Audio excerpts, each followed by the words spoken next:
आप सबको सलाम एंड हैप्पी सैबत।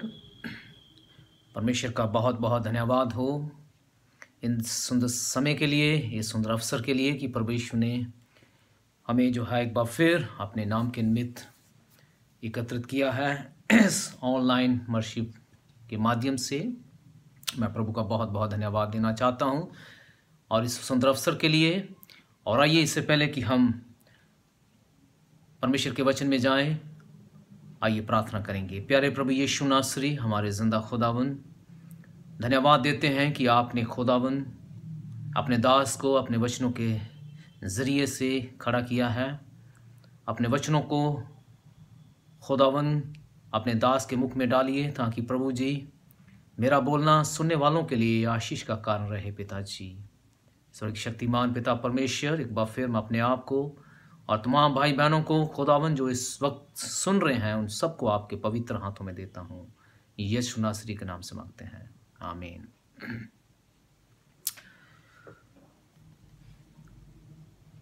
मैं जो विषय आपके साथ बांटना चाहता हूँ वो विषय जो है वो कोई अननोन विषय नहीं है। वो आप सब जो इस विषय के बारे में अच्छे तरीके से जानते भी हैं। ये विषय जो है इवन लॉकडाउन के दरमियान, इस महामारी के दरमियान, हमारी जो कन्वेंशन रही उसके दरमियान भी बहुत बार हमें सुनने को मिला है। और हम जानते हैं कि वो विषय जो है वो है प्रभु यीशु मसीह का दूसरा आगमन, the second coming of Jesus Christ. हम जानते हैं कि ये हमारे लिए एक ब्लेसड होप है, हमारे लिए एक जीवत आशा है जिसमें आज हम जी रहे हैं। बीइंग ए सेवेंथ एडवेंटिस्ट, यीशु मसीह के सदस्य होने के नाते हम सब जानते हैं कि जो दूसरी आमद है ये हमारे लिए एक बहुत बड़ी ढाल है। मेरे जीजों, हम जानते हैं कि प्रभु यीशु मसीह के वचन में इसका जिक्र बहुत बार आता है। जब हम नया ऐतनामा पढ़ते हैं तो उसमें जो है बार बार इस चीज़ का जिक्र आता है।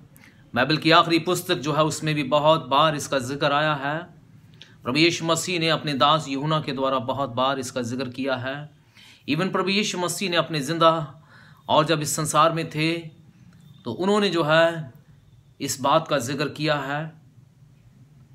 लेकिन आइए जो है मैं आज के टॉपिक को आपके साथ और शुरू करना चाहता हूं।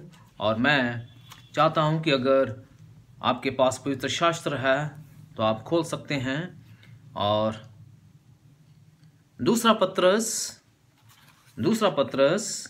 और उसका 3 अध्याय, उसकी 3 और 4 आयत जो है मैं आपके साथ पढ़ूंगा। फिर उसके बाद हम इस आयत के साथ आज के वचन को प्रोसीड करेंगे। पहले ये जान लो कि अंतिम दिनों में हंसी ठट्ठा करने वाले आएंगे जो अपनी ही अभिलाषा के अनुसार चलेंगे और कहेंगे उसके आने की प्रतिज्ञा कहाँ गई, क्योंकि जब से बाप दादा सो गए सब कुछ वैसा ही है जैसा सृष्टि के आरंभ में था।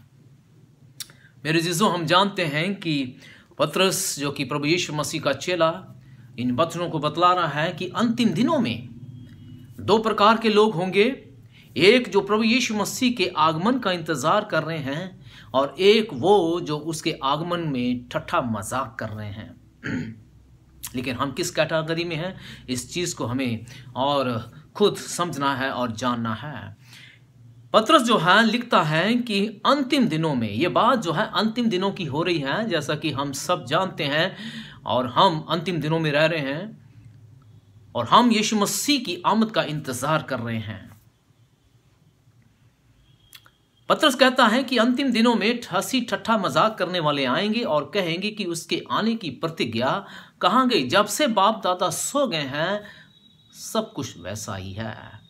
जो आज बहुत से लोग जो हैं क्वेश्चन कर रहे होंगे, जिनकी उम्र जो है 80 साल 90 साल होगी, शायद जो है वो कह रहे होंगे कि शायद जो है, और हम अपने पादरियों से, कितने पादरी जो है हमारे चर्च में आए जो प्रचार करते थे कि यीशु मसीह आएगा लेकिन नहीं आया।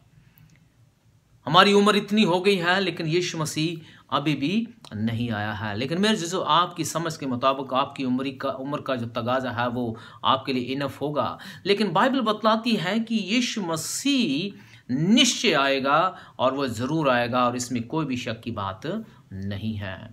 अंतिम दिन की जब हम बात करते हैं तो इसमें जो है और दो ग्रुप आ गए हैं। एक तो वो जो उसकी प्रतिज्ञा पर भरोसा रखते हैं, और वो जो उसकी प्रतिज्ञा का मजाक उड़ाते हैं। लेकिन मेरे जो आइए जो है हम देखते हैं कि क्या ये बात सत्य है कि प्रभु यीशु मसीह जरूर आएंगे। आइए उन तमाम जो है बातों को हम थोड़ा आज डिस्कस करेंगे, और I will share with you 3 points, और 3 बातें जो है मैं आपके साथ शेयर करना चाहता हूं। और पहला जो वाक्य है, पहली बात जो है वो ये है कि अगर आप यूहन्ना की पुस्तक पढ़ें तो यूहन्ना और उसका 14 अध्याय, gospel of John chapter 14 versus 1 to 4, वहां पर इस तरीके से लिखा है। बहुत फेमस आयत है, इसके बारे में हम अच्छे तरीके से जानते भी हैं, बहुत से लोग इसको बाई हार्ट और बोल सकते हैं। तुम्हारा मन व्याकुल ना हो, परमेश्वर पर विश्वास रखो और मुझ पर भी विश्वास रखो। मेरे पिता के घर में बहुत से रहने के स्थान हैं, यदि ना होते तो मैं तुमसे कह देता, क्योंकि मैं तुम्हारे लिए जगह तैयार करने जाता हूँ। और यदि जाकर तुम्हारे लिए जगह तैयार करूँ तो फिर आकर तुम्हें अपने साथ ले जाऊंगा। जहां मैं रहूं वहां तुम भी रहो। मेरे जो हम देखते हैं कि ये बहुत खूबसूरत आयत है जो हम कलाम मुकद्दस में पढ़ते हैं, यूहन्ना गॉस्पेल ऑफ जॉन चैप्टर 14 में, कि तुम्हारा मन व्याकुल ना हो। जब हम इस आयत को पढ़ते हैं, जब हम इस चैप्टर को पढ़ते हैं, तो क्यों प्रभु यीशु मसीह ये बातें हमें कह रहा है कि तुम्हारा मन व्याकुल ना हो? इसलिए कि अंतिम समय में ऐसे भरमाने वाले लोग, ऐसी भरमाने वाली आत्माएं आपके पास आएंगी जो आपको डिस्करेज करेंगी और आपको शोकित करेंगी। मेरे जीजो, हमें जो है इस चीज़ पर यकीन रखने की ज़रूरत है कि प्रभु यीशु मसीह ज़रूर आएगा। ये जो आज जो आयतें हमने पढ़ी हैं, यूहन्ना 14 अध्याय उसकी 1 से 3 आयत जो है जब हम पढ़ते हैं तो वहाँ पर प्रभु यीशु मसीह खुद कह रहे हैं कि देखो मैं ज़रूर आऊँगा और तुम्हें भी साथ में लेकर जाऊँगा, और जहाँ मैं रहूँ वहाँ तुम भी रहो। तो पॉइंट नंबर 1 जो मैं आपके साथ और जो शेयर करना चाहता हूँ कि क्या प्रभु यीशु मसीह कभी झूठ बोल सकते हैं? नेवर, कभी नहीं, क्योंकि प्रभु यीशु मसीह कभी झूठ नहीं बोलते हैं। और यहाँ पर भी जो बात कही है गॉस्पेल ऑफ जॉन के द्वारा और यूहन्ना के द्वारा, और हम देखते हैं कि ये खुद प्रभु यीशु मसीह ने कही है, और प्रभु यीशु मसीह कभी भी झूठ नहीं बोल सकते हैं। उसकी आमद जो है वो निश्चय है। मेरे जीजो, हम जानते हैं कि ये हमें सत्य मानने की ज़रूरत है कि प्रभु यीशु मसीह ने अपने और मिनिस्ट्री लाइफ में जब वो इस धरती पर आए एक मनुष्य के रूप में, तो उन्होंने जो है बड़ी अथॉरिटी के साथ और बड़े विश्वास के साथ हमें ये दिलासा दिया है कि नहीं, तुम परमेश्वर पर विश्वास रखते हो और मुझ पर भी विश्वास रखो। अज़ीज़ों, हम जानते हैं कि आज लोग जो है विश्वास में कमज़ोर हो रहे हैं। हमारा विश्वास प्रभु यीशु मसीह की आमद के लिए बहुत दृढ़ होना चाहिए, क्योंकि यीशु मसीह की आमद बहुत ही निकट है। ये मेरे अज़ीज़ों, हम जानते हैं कि ये सत्य वचन है, क्योंकि प्रभु यीशु मसीह जब भी बोलते हैं वो झूठ नहीं बोलते हैं, क्योंकि वचन में लिखा है यूहन्ना उसका 6 अध्याय में कि मार्ग और सत्य और जीवन मैं हूं, और ट्रूली ट्रूली आई से टू यू, और मैं तुम्हें सच सच कहता हूं। प्रभु यीशु मसीह कभी झूठ नहीं बोलते हैं। मेरे जीजो, अगर यीशु मसीह झूठ बोलते हैं तो आज मेरा और आपका विश्वास कमज़ोर है, क्योंकि यीशु मसीह सत्य वचन है और यीशु मसीह सच बोलता है और सच उसकी पहचान है। और आज मेरे जीजो, हमें इस चीज़ को ध्यान में रखने की ज़रूरत है कि प्रभु यीशु मसीह खुद ये कहते हैं कि मैं शीघ्र आने वाला हूँ। यहाँ पर एक जगह नहीं है, और भी बहुत बहुत अलग जगह पर है, लेकिन और मैं चाहूँगा कि यही वचन जो है हमारे लिए बहुत ही ज़रूरी है, और ये आयत हमें स्ट्रॉन्ग करती है, मजबूत करती है कि यीशु मसीह निश्चय आएंगे।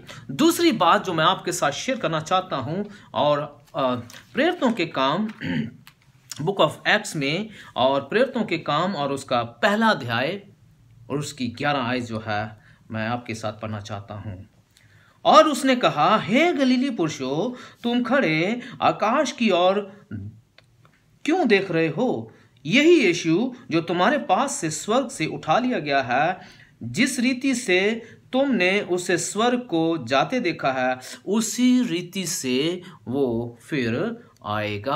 आमीन। प्रभु के इन वचनों को और हम जब पढ़ते हैं तो मेरे जीजो यहाँ पर दूसरा एविडेंस है, दूसरा और हमारे पास प्रूफ है, सबूत है कि यीशु मसीह निश्चय आएगा। और वो ये है कि यहाँ पर हम सब जानते हैं कि प्रभु यीशु मसीह की जब मृत्यु हुई उसके बाद उनका जी उठना हुआ, 40 दिन तक वो अपने शिष्यों के साथ रहे और इस धरती पर रहे। फिर उसके बाद जो है वो और आसमान पर उठा लिए गए।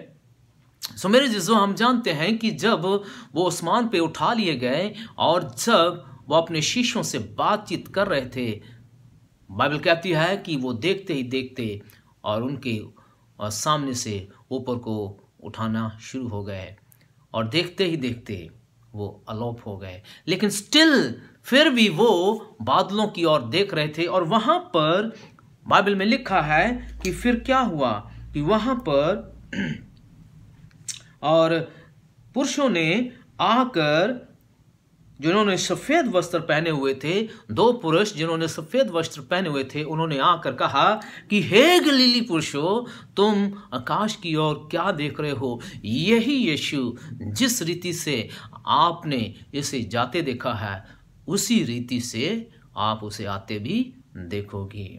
When you read English Bible वहाँ पर लिखा है द सेम जीसस। मेरे जीजो समय नहीं है कि हम और उस चीज़ के ऊपर जाएंगे। द सेम जीसस का मतलब है कि यही यीशु, और यही यीशु का मतलब ये है कि एक और है बहरूबिया, जिसका जिक्र मत्ती उसके 24 में लिखा है कि अंतिम दिनों में झूठे मसीह और झूठे भविष्यकर्ता उठ खड़े होंगे और बहुत से चमत्कार करेंगे, अद्भुत काम करेंगे कि हो सके तो वो चुने हुओं को भी गुमराह कर दें।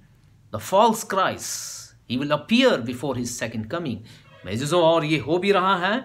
और जब हम और उस विषय के ऊपर कहीं बात करेंगे तो फिर और इस चीज़ को समझेंगे। The false Christ, how he will appear, कैसे वो प्रकट होगा, ये जो है बाइबल में लिखा है। बाइबल में लिखा है कि तुम उसको देखने के लिए मत जाना, क्योंकि वो झूठा है, वो सच्चा नहीं है। लेकिन यहाँ पर जो चीज़ मैं आपके साथ बांटना चाहता हूँ वो ये है कि यहाँ पर जब 2 पुरुष सफ़ेद वस्त्र पहने हुए और आकर ये कहने लगे कि हे गलीली पुरुषों, तुम क्या देख रहे हो? यही यीशु जिस रीति से वो और तुमने उसे जाते देखा है उसी रीति से तुम फिर उसे आते देखोगे। आमीन। मेरे दोस्तों, ये बात सत्य है। यहाँ पर हम देखते हैं कि ये सफ़ेद वस्त्र पहने हुए कौन हैं? ये वही एंजल्स हैं जिनका रोल बाइबल में बहुत ही डायनामिक है। और हम जानते हैं कि और देयर आर 2 एंजल्स, और 2 जो फरिश्ते हैं बाइबल में जिनका नाम अक्सर हम और देखते हैं। एक तो जिब्राइल फरिश्ता और दूसरा मिकाइल फरिश्ता, एंजल गैब्रियल एंड माइकल। सो मेरे जिसमें हम देखते हैं कि जिब्राइल फरिश्ता जो कि खुशखबरी का पैगाम लेकर आता है, माइकल जो कि उनके लोगों के लिए खड़ा होता है। बहुत अद्भुत रोल है फरिश्तों का बाइबल में। हम देखते हैं कि प्रभु यीशु मसीह के वचन में लिखा है कि जब मरियम और प्रेग्नेंट हुई और प्रेग्नेंट होने से पहले जब फरिश्ता उसके पास अपीयर हुआ कि तू गर्भवती होगी, और बतलाता है कि वो भयभीत हो गई, लेकिन उसको पता था कि this is the plan of God, और उसने एक्सेप्ट किया कि अगर ये परमेश्वर की ओर से है तो मैं इसको मान लेती हूँ। जिसके साथ उसकी एंगेजमेंट हुई थी, जोसेफ के साथ, बाइबल में लिखा है कि उसने, धर्मी पुरुष ने चाहा कि मैं अभी इसको और बदनाम नहीं करना चाहता हूँ और मैं चुपके से अपनी एंगेजमेंट को तोड़ डालूंगा। लेकिन फरिश्ते ने आकर फिर जो है सपने में उससे दर्शन ने कहा कि उसको अपनी पत्नी बनाने से मत डर, क्योंकि जो बच्चा उसकी गोद में है और गर्भ में है वो पवित्र आत्मा की ओर से है। उसने भी उस चीज़ को एक्सेप्ट कर लिया। फिर हम देखते हैं कि फरिश्तों का रोल जो है और भी अलग है। जब यीशु मसीह की मृत्यु हुई और जब उसको कब्र में रखा गया, जब हफ्ते के पहले दिन जब मरियम मगदलीनी जब कब्र को देखने गई, हम धन्यवाद देते हैं परमेश्वर का। जब हम ऑल होली लैंड टूर के लिए गए 2018 में पूरे परिवार के साथ, तो वहाँ पर हमें और उन सारी जगहों को देखने के लिए अवसर मिला और उस कब्र को भी देखा। यहाँ पर प्रभु यीशु मसीह को और मरने के बाद रखा गया था। वचन बतलाता है कि जब अर्ली मॉर्निंग हफ्ते के पहले दिन जब मरियम मगदलीनी वहां पर गई तो उन्होंने क्या देखा कि सफेद वस्त्र पहने हुए 2 पुरुष जो हैं वहां पर कह रहे हैं कि तुम जिंदे को मुर्दों में क्यों ढूंढ रहे हो? वो यीशु जो मारा गया था वो जी उठा है। फिर फरिश्तों का जो रोल है वो बहुत ही अद्भुत है। फरिश्ते कभी झूठ नहीं बोलते हैं। अज़ीज़ो, यूहन्ना जो कि यीशु मसीह को जिसने बपतिस्मा दिया, यूहन्ना जो कि एलिज़ाबेथ के द्वारा, जकरिया के द्वारा पैदा हुआ, जकरिया जो कि एक मंदिर की सेवा करने वाला सदस्य, जब जिब्राइल फरिश्ते ने उसको आके ये पैगाम दिया कि तू और एक संतान को देखेगा, और वचन बतलाता है कि फिर उस जकरिया ने जो परमेश्वर का और भय मानने वाला, जो उसकी मंदिर की सेवा करने वाला, उसने जो है उस बात को सत्य नहीं माना। लेकिन उसका हजराना क्या हुआ? बाइबल में लिखा है कि लूका की पुस्तक में कि फिर उसको कहा गया कि अभी तूने परमेश्वर के वचन को सत्य नहीं माना है, इसका परिणाम ये होगा कि जब तक बच्चा पैदा नहीं होगा तब तक तू अपने कंठ में से एक भी आवाज नहीं निकाल सकता। He became mute, और वो जो है एकदम गूंगा हो गया और वो नहीं बोल पाया। जब यूहन्ना पैदा हुआ तो जब नाम रखने की बात आई तो उसके सामने स्लेट रखी गई और उसका मुख उस समय खुल गया। सो माय डियर, हम देखते हैं कि परमेश्वर के जो दूत है वो एक स्पेशल पैगाम के साथ भेजे जाते हैं। प्रभु यीशु मसीह के ये दूत जो और गलीली पुरुषों को कह रहे हैं कि यही यीशु जिस रीति से तुमने जाते देखा है उसी रीति से तुम उसे वापस आते भी देखोगे। आमीन। मेरे अज़ीज़ों, मैं आपको बताना चाहता हूं कि फरिश्ते जो है वो कभी झूठ नहीं बोलते हैं। नंबर 1, यीशु मसीह कभी झूठ नहीं बोलता है। नंबर 2, फरिश्ते जो है कभी झूठ नहीं बोलते हैं। ये बात सत्य है। इस चीज को हमें 101%, 101% जो है हमें यकीनी तौर पर मानने की जरूरत है कि हमारा खुदावंद, हमारा मसीहा जिसका हम इंतजार कर रहे हैं, जिसके एडवेंट में हम शामिल हो चुके हैं, जिसके इंतजार में हैं हम, वो निश्चय आएगा। This is a satanic act. ये शैतानी मुद्दा है जो आपके विश्वास को और मेरे विश्वास को कमजोर करना चाहता है, और वो बार बार ये दस्तक देता है लोगों के मनों में। इस कंसेप्ट को आपके मन से, मेरे मन से दूर करना चाहता है कि यीशु मसीह नहीं आएगा। वो शुरू से ही झूठ बोलता आया है और वो बोलता रहेगा। प्रभु का वचन में लिखा है कि वो निश्चय आएगा। फरिश्तों ने कहा था कि यीशु मसीह जरूर आएगा। आमीन। सो ये है दूसरा एविडेंस कि जो फरिश्तों के द्वारा डिक्लेयर किया गया है कि यीशु मसीह निश्चय ही आएगा। तीसरी बात जो मैं आपके साथ बांटना चाहता हूं वो है इब्रानियों की पुस्तक 9 अध्याय उसके 28 आयत में। इब्रानियों की पुस्तक book of Hebrew chapter 9 verse 28, वहां पर लिखा है, वैसे ही मसीह भी बहुतों के पापों को उठा लेने के लिए एक बार बलिदान हुआ, और जो लोग उसकी बाट जोते हैं उनके उद्धार के लिए दूसरी बार बिना पाप उठाए दिखाई देगा। आमीन। इन वचनों पर आशीष हो।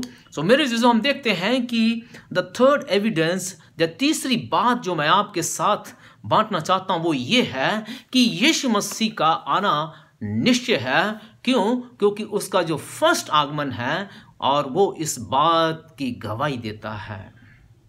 मेरे अज़ीज़ों, हम सब जानते हैं कि प्रभु यीशु मसीह आज से 2020 साल पहले बैतलहम में पैदा हुए, नासरत में पले बढ़े और यरूशलेम में मौत के घाट उतारे गए।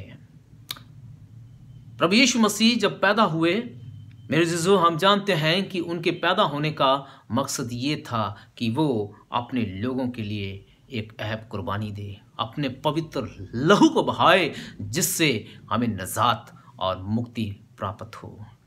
बहुत ज़रूरी था उसकी मृत्यु, उसका मरना हमारे लिए बहुत ही ज़रूरी था अज़ीज़ों, और इस बात को हमें ध्यान में रखने की ज़रूरत है। इसलिए इब्रानियों की पुस्तक में साफ लिखा हुआ है, क्योंकि वैसे ही मसीह बहुतों के पापों को उठाने के लिए एक बार बलिदान हुए। यीशु मसीह बलिदान हुए हैं, और जो उसका इंतजार कर रहे हैं उनके लिए वो दूसरी बार प्रकट होगा। आमीन। सो मेरे अज़ीज़ों, हम जानते हैं कि प्रभु यीशु मसीह दूसरी बार प्रकट जरूर होंगे। अगर प्रभु यीशु मसीह और दूसरी बार प्रकट हो रहे हैं तो इसका मतलब है कि उसका जो पहला जो आगमन था वो इस बात का प्रूफ था, इस बात का परिणाम था, प्रतीक था कि सच में निश्चय वो आएंगे। अगर वो पहले आए थे और अभी भी जरूर आएंगे। आमीन। This is a blessed hope for us मेरे अज़ीज़ों, ये हमारे लिए बहुत बड़ी आशा है। लेकिन आज जो है मैं चंद बातें आपके साथ और भी शेयर करना चाहता हूँ। दिस आर 3 स्ट्रॉन्ग पॉइंट, ये 3 मजबूत पॉइंट है। पहली बात कि प्रभु यीशु मसीह ने खुद अपनी ज़बान से इस बात को हमें बतलाया है कि मैं ज़रूर आऊँगा और तुम्हें भी साथ लेकर जाऊँगा। फरिश्तों ने जो है प्रेरितों के काम उसका पहला अध्याय और उसकी 11 आयत में डिक्लेयर किया है कि यही यीशु जिस रीति से तुमने उसे जाते देखा है उस रीति से फिर वापस आएगा। इसका मतलब है कि फरिश्ते कभी झूठ नहीं बोलते हैं। एंड द थर्ड पॉइंट ये बतलाता है कि यीशु मसीह का पहला आगमन अगर सत्य था, अभी दूसरा आगमन भी सत्य है। हम सब जानते हैं कि प्रभु यीशु मसीह जब पहले आए और उनकी भविष्यवाणी यशायाह नबी के द्वारा, दानियल के द्वारा, मीका नबी के द्वारा और भी अलग अलग नबियों के द्वारा, भविष्यकर्ताओं के द्वारा बता दी गई थी और एग्जैक्टली और जैसे भविष्यवाणी हुई थी उसी के मुताबिक प्रभु यीशु मसीह आए भी।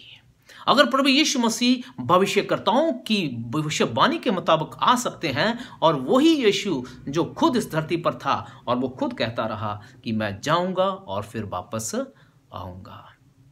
मेरे अज़ीज़ों, हम जानते हैं कि मत्ती की पुस्तक को उसका 24 अध्याय जब हम पढ़ते हैं, 25 अध्याय, is all full of his second coming science. पूरा जो है उसके आने के चिन्हों के बारे में बयान किया है। लूका उसका 21 अध्याय में जब हम पढ़ते हैं तो वो भी सारे चिन्ह हैं कि यीशु मसीह कैसे आएगा। जब जैतून पर्वत पर प्रभु यीशु मसीह अपने शिष्यों के साथ बात कर रहे हैं कि मेरे आने का और इस जगत के अंत का चिन्ह क्या होगा। मेरे अज़ीज़ों, मैं आपको बताना चाहता हूं कि प्रभु यीशु मसीह ज़रूर आएगा। अगर आप मेरे साथ सहमत हैं तो ज़रूर आप कह सकते हैं आमीन। मेरे अज़ीज़ों, प्रभु यीशु मसीह का आना जो है बहुत ही और आवश्यक है, वो ज़रूर आएगा। लेकिन ये बात हमें ध्यान में रखने की ज़रूरत है कि जो यीशु मसीह का आगमन पहले आगमन में और अब के आगमन में बहुत फ़र्क है। मैं इतना कह सकता हूं कि जितना ज़मीन और आसमान का फ़र्क है उतना ही उसके पहले और उसके अब के आने में फ़र्क है। क्योंकि पहले प्रभु यीशु मसीह आए थे तो वो केवल पापियों के लिए आए थे, ये हम सब जानते हैं। लेकिन अभी जब यीशु मसीह आएगा वो पापियों के लिए नहीं बल्कि धर्मी लोगों के लिए आएगा। ये बाइबल बतलाती है मेरे अज़ीज़ों, इस बात को हमें सत्य मानने की ज़रूरत है। अभी यीशु मसीह जब आएंगे तो वो कोई एक बालक के रूप में पैदा होकर या और मिनिस्ट्री करने के लिए नहीं आ रहे हैं, अपना खून बहाने के लिए नहीं आ रहे हैं और कुर्बान होने के लिए नहीं आ रहे हैं। लेकिन अभी वो लोग जो उसकी उड़ीक में हैं उनको लेने के लिए आ रहे हैं। आमीन। मेरे अज़ीज़ों, इस चीज़ को हमें ध्यान में रखने की ज़रूरत है। कहीं ऐसा ना हो कि हम उस बहरूबे के जाल में फंस जाएं और उस कॉन्सेप्ट को अपने दिमाग से जो है हम हिला दें और अपने दिमाग से निकाल दें कि नहीं, यीशु मसीह नहीं आएगा। It's very easy to believe, ये बहुत ही आसान है कि हम ये कॉन्सेप्ट को अपने जीवन से दूर कर दें। लेकिन बाइबल कहती है कि यीशु मसीह ज़रूर आएगा। लेकिन मेरे अज़ीज़ों, एज ए रेमिनेंट पीपल और एक बकिया कलीसिया के सदस्य होने के नाते हम सब जानते हैं, हम जो है स्ट्रांगली बिलीव करते हैं सेकंड कमिंग के ऊपर। हम कोई सीक्रेट रैप्चर के ऊपर या छुपे हुए रहस्य के ऊपर हम विश्वास नहीं करते हैं। हम यीशु मसीह की उस अपीयरेंस के ऊपर विश्वास करते हैं कि वो महादूतों की आवाज़ के साथ, नगाड़े के साथ, ट्रम्पट साउंड के साथ वो आएगा और अपनी दुल्हन को साथ में लेकर जाएगा। इसमें कोई शक की बात नहीं है। लेकिन वी शुड नॉट बोस्ट। कई बार हम लोग जो हैं एक मसीह होने के नाते हम गर्व करते हैं, हम बोस्ट करते हैं। क्यों? क्योंकि हमारे पास बहुत तलीम है, हमारे पास बहुत जानकारी है, हमारे पास सब कुछ है, वी नो। और हम उसके समय के बारे में जानते हैं, हम उसके मैनर्स कैसे वो आएगा उसके बारे में जानते हैं, हम उसके साइंस के बारे में बड़े अच्छे तरीके से जानते हैं। हमारे पास एक चीज़ बहुत अहम है जो मैं आपके साथ रखना चाहता हूँ और वो उसको कहते हैं इंफॉर्मेशन। इंफॉर्मेशन जो है हमारे पास है, because we are a learn people. हम लोग जो है जाने हुए लोग हैं, बड़ी स्टडी करते हैं, बड़ा ज्ञान है मेरे जीजो। और ये भी ज्ञान है कि यीशु मसीह किस रीति से आएगा और कैसे आएगा, उसकी विधि क्या होगी और उसका समय क्या होगा, हम सब जानते हैं मेरे जीजो। हमारे पास इंफॉर्मेशन है, लेकिन इंफॉर्मेशन क्या हमारी ज़िंदगी में क्या लाती है। लेकिन एक चीज़ को हमें ध्यान में रखने की ज़रूरत है कि इंफॉर्मेशन ब्रिंग्स ट्रांसफॉर्मेशन। हमारी जीवन में जो जानकारी है वो बदलाव आती है। ट्रांसफॉर्मेशन का मतलब होता है बदलाव, परिवर्तन। हमारे पास जानकारी है लेकिन परिवर्तन नहीं है, बदलाव नहीं है, सो उसका कोई भी फायदा नहीं है। फॉर इंस्टेंस, एक उदाहरण के तौर पर अगर हमें पता चल जाए कि हमारे शहर में कोई प्राइम मिनिस्टर आने वाला है, सो माय डियर, और वो शहर आपको वैसा नज़र नहीं आएगा। वो शहर एक बदला हुआ शहर नज़र आएगा। वो गलियां, वो मोहल्ला, वो स्ट्रीट और वो हर चीज़ जो है वो बदली हुई नज़र आएगी।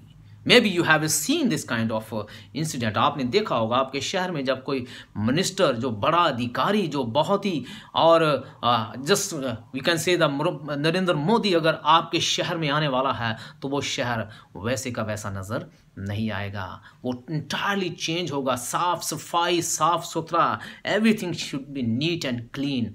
Same thing with the Lord Jesus Christ मेरे जीसो। आज हमारे जीवनों में इन्फॉर्मेशन तो आ जाती है, क्या ट्रांसफॉर्मेशन है हमारी ज़िंदगी में, ये जानना बहुत ही ज़रूरी है। चाहे हम प्रेसिडेंट हैं, चाहे हम डायरेक्टर हैं, चाहे हम और पादरी हैं, चाहे हम और डीकन हैं, चाहे एल्डर हैं, चाहे प्रिंसिपल हैं, चाहे anybody else, God requires transformation in our life. परमेश्वर हमारी ज़िंदगी में परिवर्तन देखना चाहता है।